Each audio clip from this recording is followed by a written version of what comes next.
同期兩隻醫療新股打對台，天星對可夫，你以為差唔多？1分鐘教你點樣揀。先講隻1609天星醫療，佢主打運動醫學，即係你打波斷韌帶做手術用嘅高值消耗品。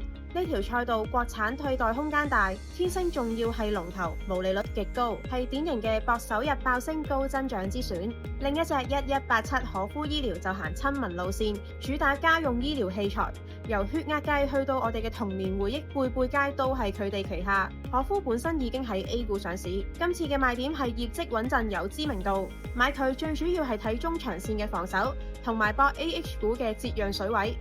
簡單啲嚟講，天星係做手術用，搏佢低溫爆升；而可夫係屋企用，買佢長線防守。